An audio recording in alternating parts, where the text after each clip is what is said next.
Voilà, alors le but de cette deuxième séance de travaux pratiques de biologie animale, c'était d'étudier un arthropode crustacé, la crevette, que nous voyons ici. Alors, qu'est-ce qu'un arthropode? Arthropode, ça vient de arthro, articulé.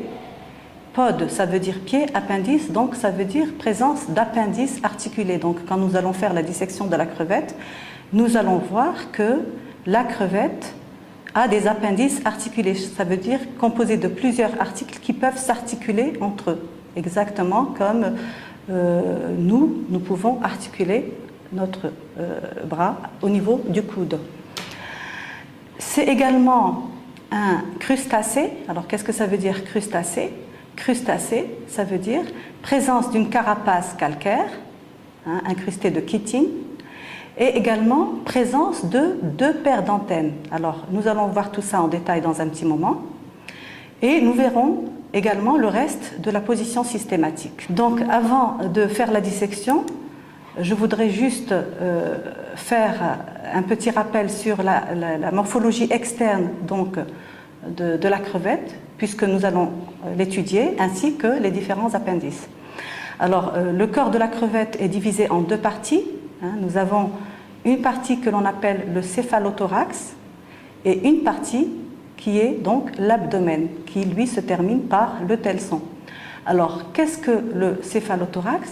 C'est la tête plus le thorax. Donc, la tête qui a été incorporée au thorax par un phénomène de céphalisation. Alors, que comprend donc la tête? Nous voyons donc les yeux, les organes sensoriels tels que antennes, anténules, des appendices de la mastication que nous allons disséquer tout à l'heure, puis en avant donc une sorte de scie qu'on appelle le rostre.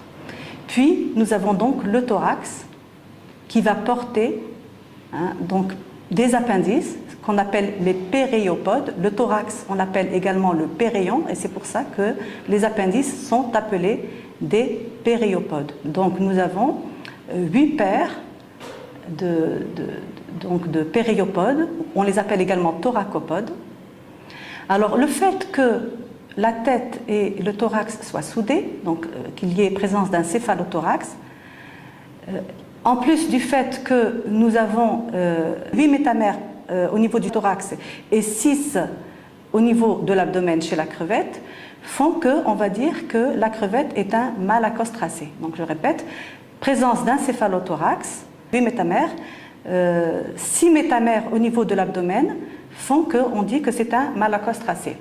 Alors parmi ces péréiopodes, nous avons les 3 premières paires, qui sont donc la PMX1, la PMX2 et la PMX3, qui vont également assurer un rôle dans la mastication.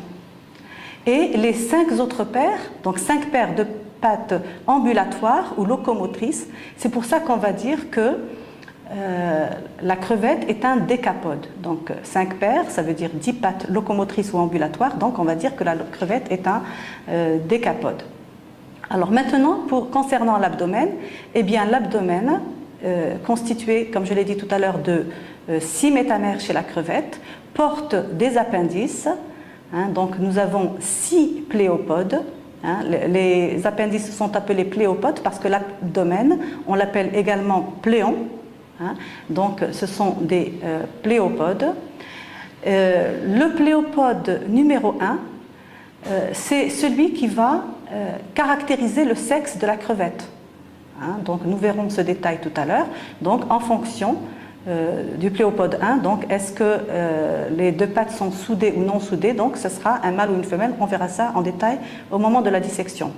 Puis nous avons les autres appendices donc, qui vont porter les œufs, donc un rôle dans la reproduction. Et enfin, le dernier appendice, le pléopode numéro 6, va former avec le telson, donc on voit qu'il s'élargit par rapport aux autres appendices, il va former avec le telson ce qu'on appelle l'éventail caudal et qui va donc jouer un rôle dans la natation pour la crevette. Voilà, donc de toute façon, nous reverrons tout ceci en détail au moment de la dissection. Alors, je voudrais m'attarder un petit peu sur ce que l'on appelle l'appendice type ou sténopode chez la crevette. Alors, qu'est-ce que c'est que l'appendice type ou sténopode chez la crevette? C'est tout simplement l'appendice primitif. C'est-à-dire que c'est à partir de cet appendice-là qu'il va y avoir des modifications pour donner les autres appendices qui vont se spécialiser soit dans pour jouer un rôle sensoriel, ou bien un rôle masticateur, un rôle reproducteur, natatoire, ambulatoire, etc. Alors, quelle est la structure de cet appendice type? Donc, on voit qu'il y a plusieurs couleurs. Donc, je commence par la couleur que nous voyons ici en rouge. Donc, toute cette partie rouge, c'est ce que nous appelons le protopodite. Alors, ce protopodite, c'est la partie qui va rattacher l'appendice au corps de la crevette. Alors, initialement, le protopodite est formé de précoxopodite, nous avons le coxopodite et nous avons le basipodite. Alors, c'est le basipodite qui, lui, va porter ces deux éléments-là que l'on appelle ensemble le télopodite. Alors, le protopodite porte ce qu'on appelle des organes annexes. Alors, il va porter des excites ou épipodites et puis des endites, ici, qui vont jouer un rôle dans la mastication. Puis nous avons donc ici l'exopodite, puis l'endopodite.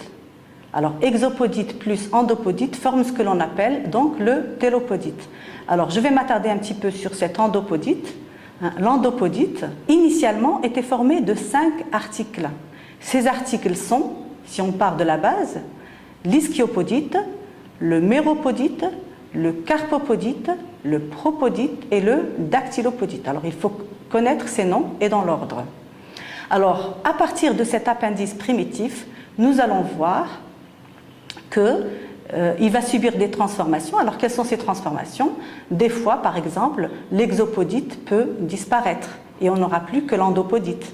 Dans ce cas, l'appendice qui était biramé, c'est-à-dire constitué de 2 rames, ne va être plus constitué que d'une seule rame, donc on dira qu'il est uniramé.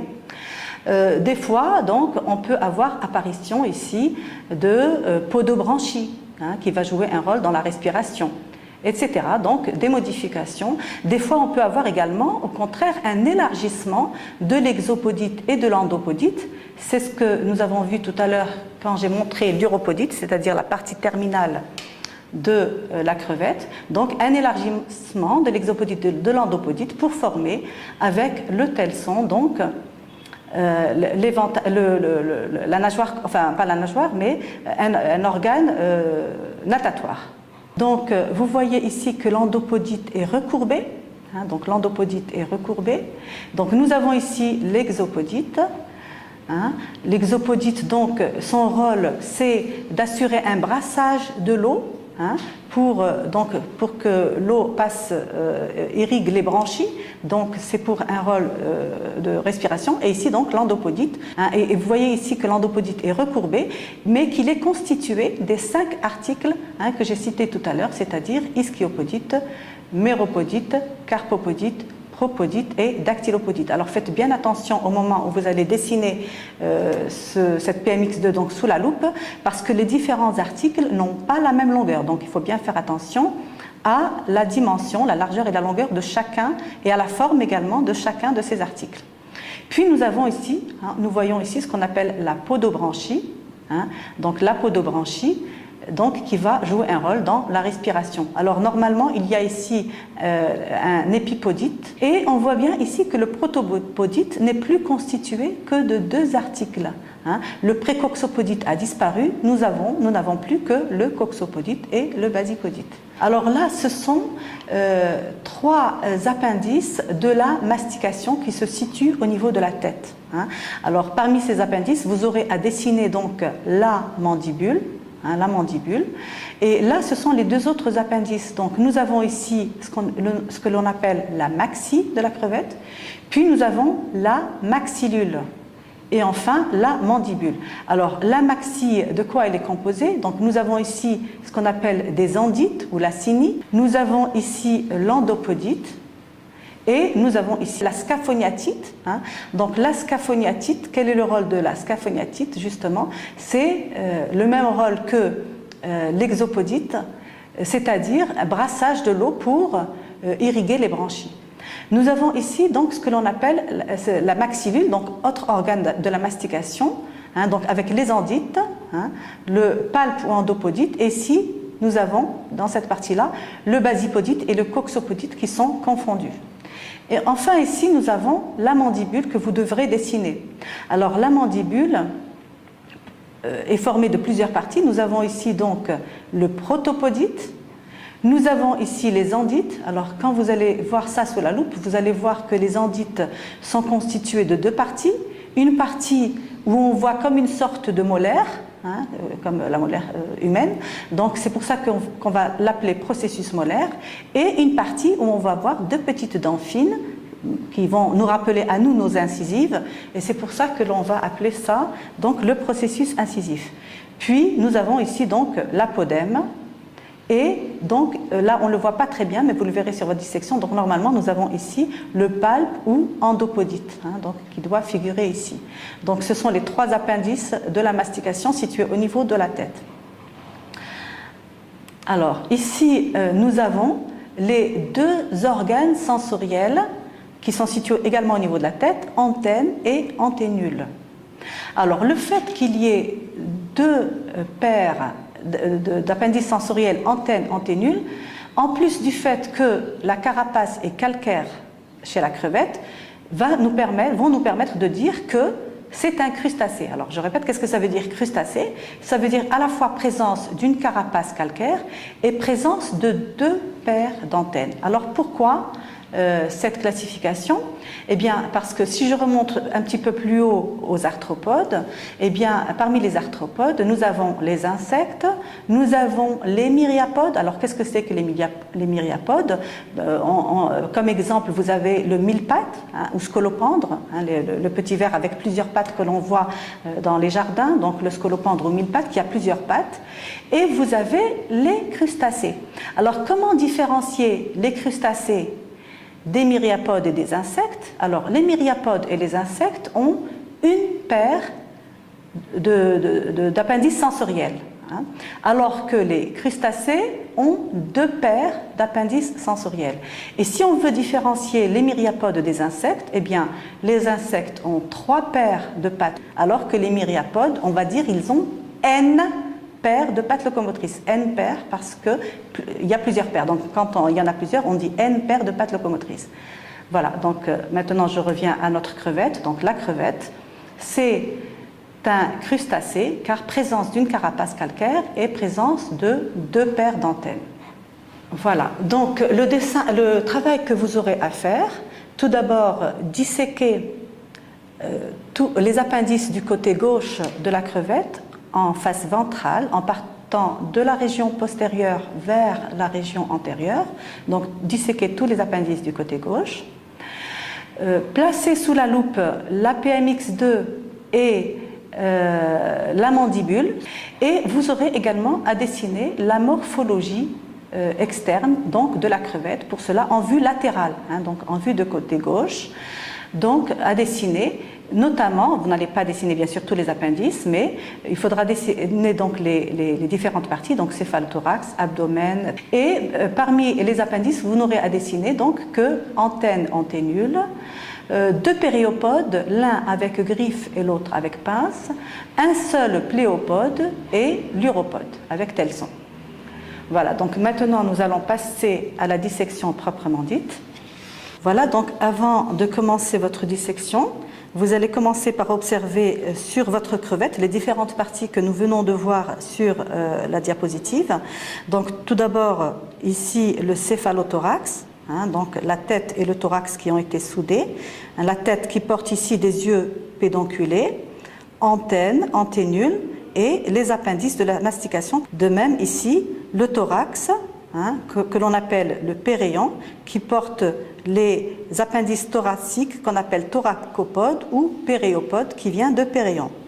Et enfin, donc ici, la deuxième partie, qui est l'abdomen, donc l'abdomen formé de 6 métamères et qui portent les appendices abdominaux qu'on appelle donc des pléopodes. Abdomen égale pléon, donc les appendices sont des pléopodes, hein, donc nous avons 6 paires de pléopodes.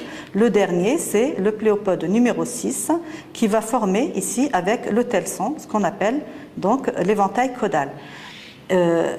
On peut souligner également en avant ici de la tête donc une espèce, ce qu'on appelle le rostre, hein, donc le rostre, qui n'est pas un appendice, mais qui donc prolonge la tête vers l'avant, qui est une forme de petite scie. Hein, on sent les zigzags ici au niveau de ce rostre.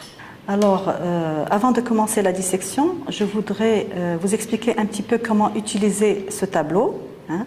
Donc, dans ce tableau, nous avons ici, de ce côté-là, nous avons donc les parties, les 3 parties donc du corps de la crevette, hein, donc la tête qu'on appelle céphalon, le thorax que l'on appelle péréon et l'abdomen qu'on appelle pléon, sachant que bien sûr le péréon et le céphalon sont soudés en ce qu'on appelle donc un céphalothorax. Donc il n'y a plus que 2 parties en fait, céphalothorax et puis abdomen.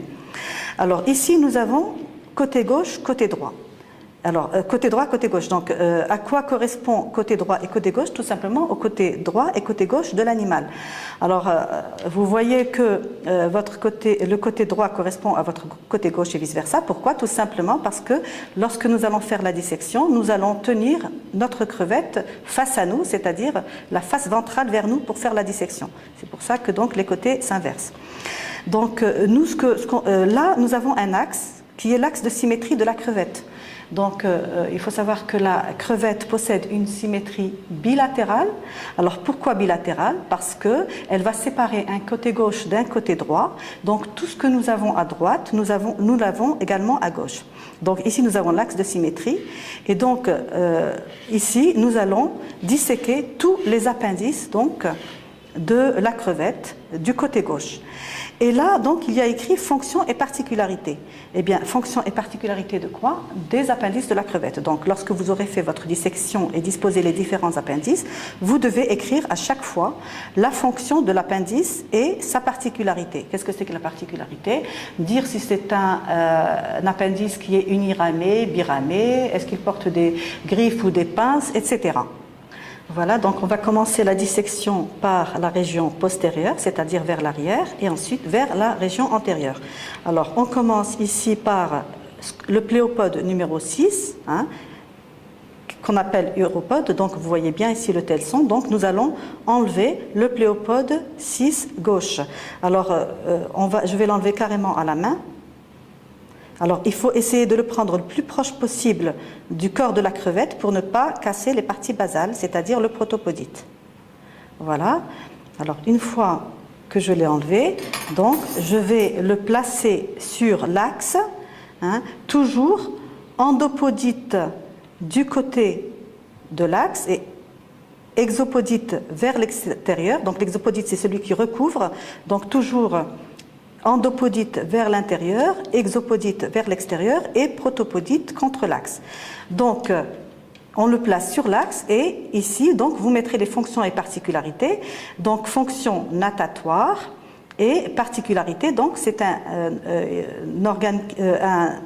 appendice qui est biramé, donc formé et de l'exopodite et de l'endopodite. Et donc, les 2 rames vont former avec le telson, donc, l'éventail caudal pour un rôle natatoire. Ensuite, prendre, mais à la pince cette fois, le pléopode 5, donc toujours à la base. Je le place. Alors, je sais qu'il est biramé, donc je vais séparer avec les 2 pinces, les 2 rames, exopodite et endopodite. Voilà. Donc, toujours protopodite contre l'axe, exopodite vers l'extérieur de l'axe et endopodite du côté de l'axe. Ensuite, même chose, je vais prendre le pléopode numéro 4, hein, qui est également biramé et qui ressemble au pléopode 5. Alors, toujours bien le prendre au niveau du protopodite. Je sépare exopodite et endopodite. Alors, je vais continuer jusqu'au pléopode numéro 2 de la même manière. Alors, j'enlève maintenant le pléopode numéro 3. Alors, si jamais vous avez un appendice qui est cassé ou qui manque, vous pouvez à ce moment-là prendre l'appendice du côté droit et le mettre sur la colonne l'autre colonne. Voilà, donc là encore, je vais placer mon pléopode numéro 3. Je sais qu'il est biramé. Je sépare les deux rames. Voilà. Ensuite, de la même manière, le pléopode numéro 2. Voilà. Donc toujours exopodite vers l'extérieur et endopodite vers l'intérieur. Donc en fait, on les place à peu près de la même manière qu'ils sont placés sur la crevette. Alors là, il faudra mettre les rôles de ce pléopode 5, 4, 3 et 2. Donc ce sont des appendices qui vont porter les œufs de la crevette, donc un rôle reproducteur. Et alors maintenant, nous allons arriver au pléopode numéro 1. Eh bien, le pléopode numéro 1 joue un rôle très important. Pourquoi? Parce que c'est lui qui va caractériser le sexe de la femelle, de la crevette, pardon.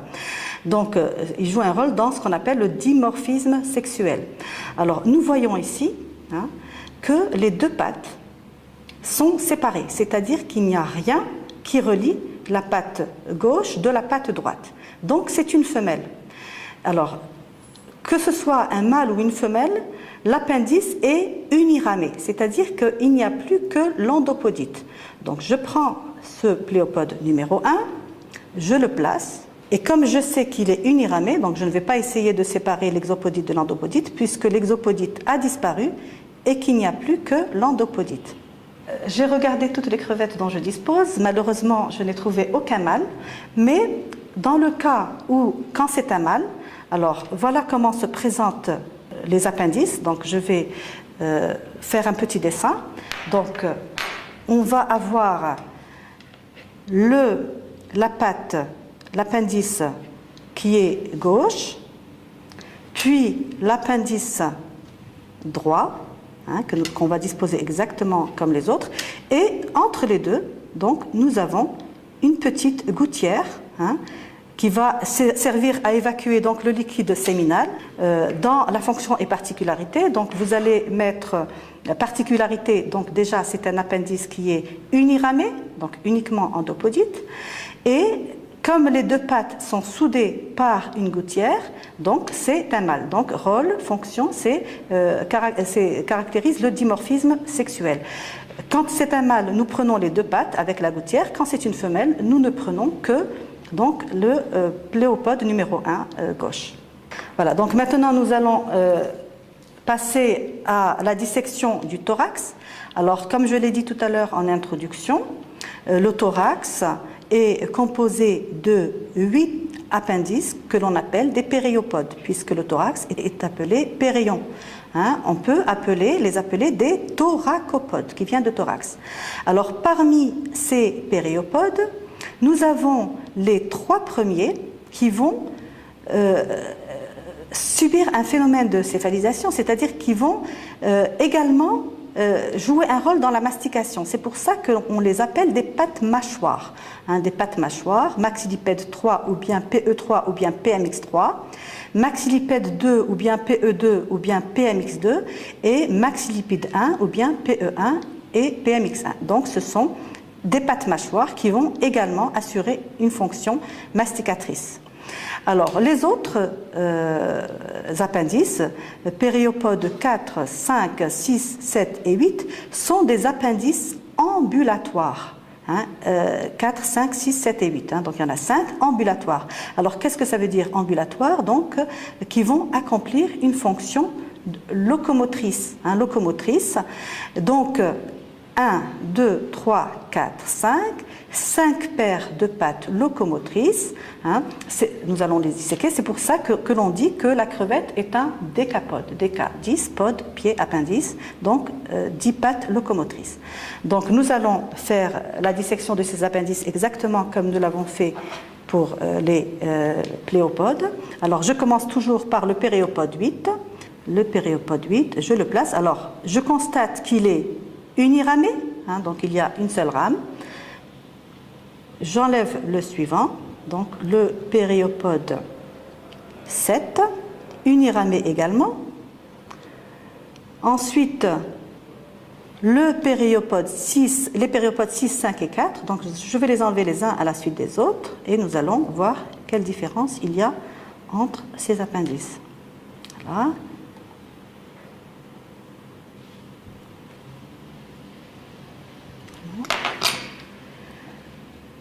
Et puis donc le périopode 4. Donc ces 5 appendices ambulatoires ou locomoteurs vont se différencier par leur extrémité. Alors, si on regarde bien les extrémités, les deux premiers se terminent par des griffes. Alors, celui-là est cassé. Donc, les deux premiers se terminent par des griffes, c'est-à-dire une seule pointe, donc une griffe. Alors que les 3 autres, regardez bien ici, vous pouvez même les mettre sous la loupe, si j'appuie un petit peu, les 3 autres se terminent par une pince, c'est-à-dire qu'il y a une bifurcation, on voit 2 extrémités. Voilà, donc les 2 premiers se terminent par une griffe et les 3 autres par une pince. Donc, fonction et particularité, donc rôle ambulatoire ou locomoteur, et ce sont des pattes uniramées. Alors maintenant, nous allons continuer la dissection des pattes mâchoires, maxillipède 3, maxillipède 2 et maxillipède 1. Alors, la maxillipède 3, de nouveau, si nous regardons, elle est également biramée, c'est-à-dire que nous allons avoir et l'exopodite et l'endopodite. Donc, voilà la PMX3. Comme je le disais tout à l'heure, l'endopodite va toujours jouer un rôle dans la mastication et l'exopodite, donc, un rôle de mouvement d'eau pour assurer le mouvement d'eau au niveau des branchies. Voilà, donc la PMX2 ensuite. Alors la PMX2, c'est ce que vous allez dessiner. Donc alors, comme je l'ai dit tout à l'heure, quand il y a un appendice qui manque, ici donc la PMX2 du côté gauche manque, donc je vais prendre celui du côté droit. Donc je vais essayer de l'enlever tout doucement en partant le plus proche possible de la base.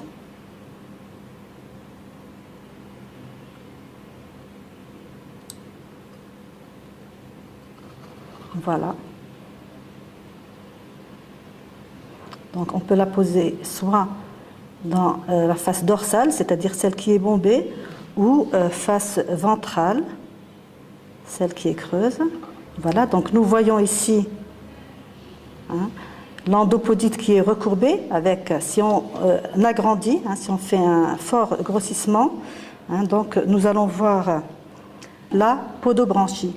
Donc podobranchie qui est là, donc qui va jouer un rôle donc dans la respiration.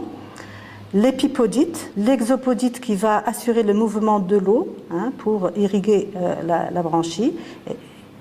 Et ici donc nous avons l'endopodite, alors passé au très fort grossissement, de manière à voir les 5 articles que nous avons cités tout à l'heure, c'est-à-dire ischiopodite, méropodite, carpopodite, propodite et dactylopodite.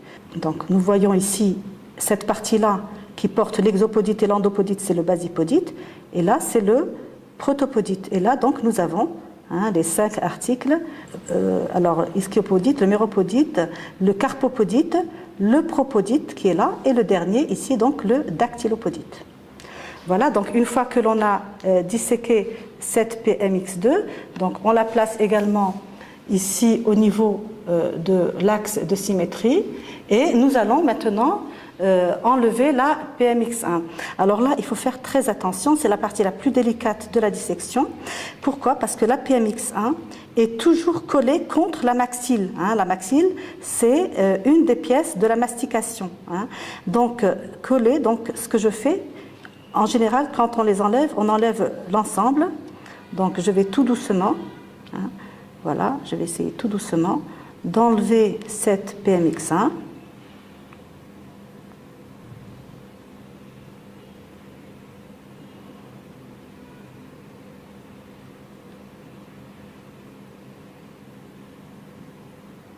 Alors, la PMX1 que je vais mettre à sa place, donc, et parler de la fonction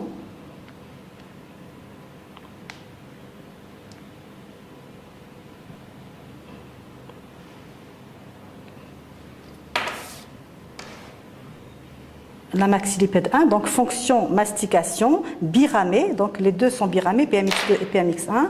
Donc je vais chercher la maxille normalement qui est collée ici juste à côté de la PMX1. Donc là elle a dû rester ici, donc je vais essayer de l'enlever tout doucement.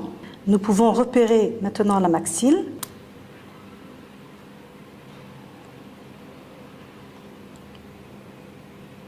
Voilà, donc ici nous avons extrait la maxille.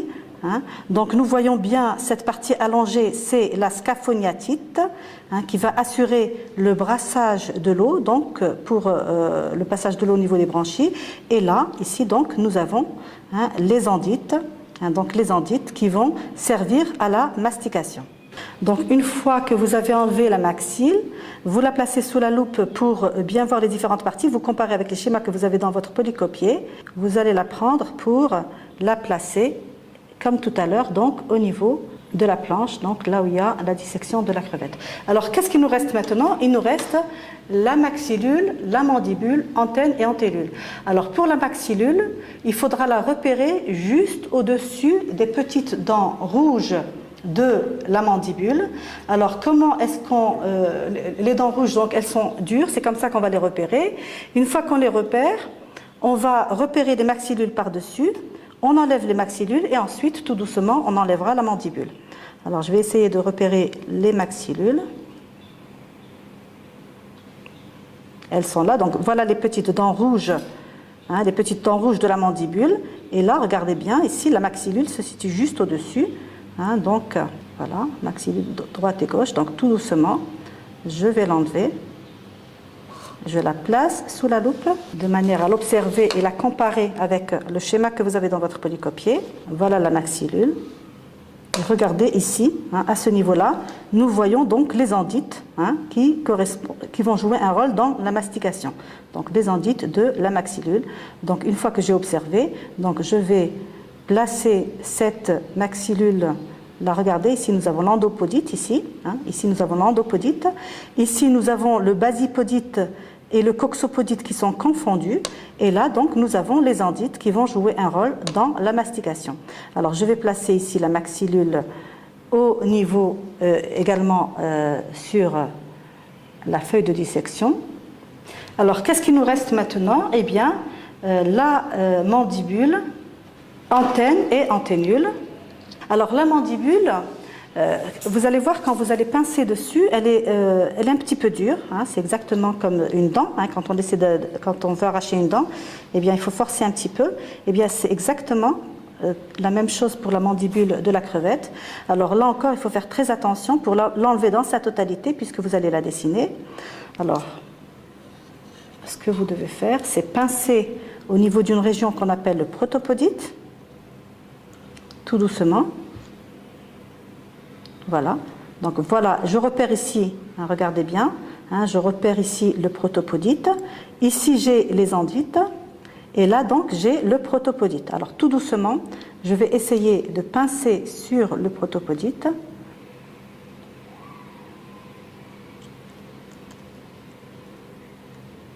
Voilà.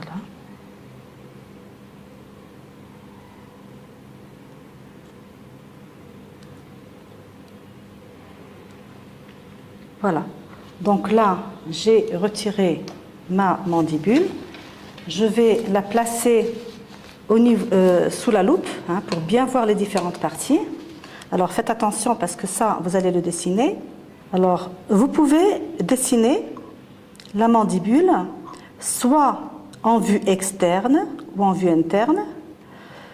Personnellement, je préfère la vue interne. Pourquoi? Alors, vue interne, c'est le côté qui est creux, creux, c'est-à-dire c'est le contraire de bombé, concave. Donc, on voit un creux ici. Donc, moi, personnellement, je préfère la dessiner dans ce sens. Pourquoi? Parce qu'on voit beaucoup mieux donc les endites ici, qui vont servir à la mastication. Alors, vous pouvez en parallèle comparer avec le schéma que vous avez dans votre polycopier pour voir la légende. Alors, la légende est la suivante. Voilà. Cette partie que l'on voit ici, c'est le protopodite. Cette partie-là, c'est l'apodème. Ici, donc, nous avons le palpe ou endopodite. Et ici, donc, nous avons les endites. Alors, les endites, qui vont jouer un rôle dans la mastication, sont composées de deux parties. Je vous les ai montrées tout à l'heure sur les diapositives. Alors, ces deux parties sont les suivantes. Regardez bien ici. Alors, qu'est-ce qu'on voit ici? On voit une sorte de molaire. On a l'impression que c'est une molaire humaine, d'homme. Donc, cette zone-là, c'est ce que l'on va appeler le processus molaire. Processus molaire, parce que ça ressemble à une molaire. Puis ici, nous voyons comme deux petites dents, donc, qui rappellent un petit peu nos incisives à nous. Et donc, c'est pour cela qu'on va appeler cela le processus incisif. Donc, processus incisif et processus molaire forment ce que l'on appelle donc les endites, de la mandibule. Donc, cette mandibule, pour l'instant, donc, vous la placez sur votre feuille de dissection. Surtout, ne rien scotcher pour l'instant, en tout cas pas avant d'avoir fait vos deux dessins. Alors, je vais placer ma mandibule sur ma feuille de dissection. Alors, qu'est-ce qui nous reste maintenant? Eh bien, les deux organes sensoriels, c'est-à-dire antenne et anténule. Alors, si on regarde directement sur la crevette, donc on voit bien les antennes qui sont là. En fait, les antennes, on peut les enlever à l'œil nu, on n'a plus besoin de la loupe pour ça. Donc, voilà une antenne avec l'endopodite et l'exopodite. Donc, vous voyez bien un petit peu que cette exopodite va servir pour un rôle sensoriel, donc pour toucher le substrat. Donc, je vais enlever tout doucement, je peux le faire à la main aussi.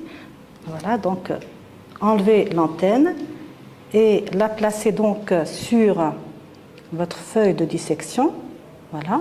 Et enfin, pour terminer, il nous reste l'anténule. Alors, les anténules portent les yeux, c'est ça, donc à leur base. Voilà, nous allons enlever les anténules. Alors, des fois, on a des difficultés à enlever une seule anténule. Dans ce cas, vous pouvez enlever les deux en même temps, avec les doigts ou avec la pince. Soit vous pouvez enlever une seule, et vous pouvez garder les yeux aussi à la base. J'ai mes deux anténules, vous pouvez en enlever un seul, à vous le choix.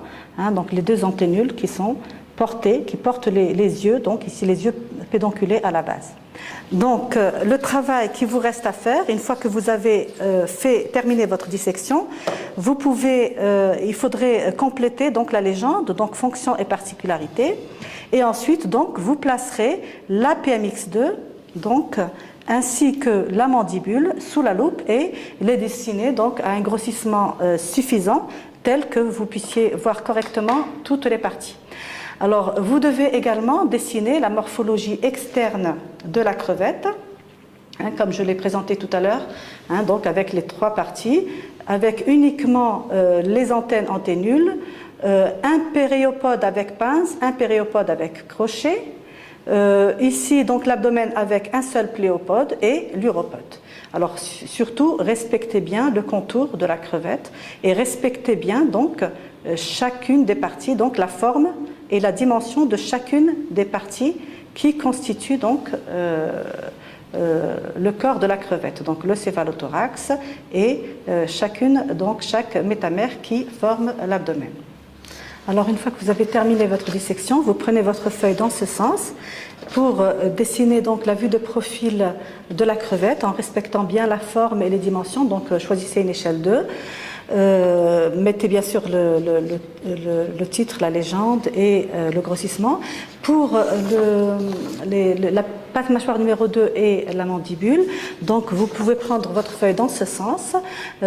Choisissez le côté qui vous convient, donc vue interne ou vue externe, mais il faut l'indiquer. Donc précisez si c'est une mandibule droite ou gauche, patte mâchoire 2 gauche ou droite, vue interne ou externe, et surtout n'oubliez pas d'orienter votre appendice par rapport à l'axe de symétrie de la crevette. Voilà.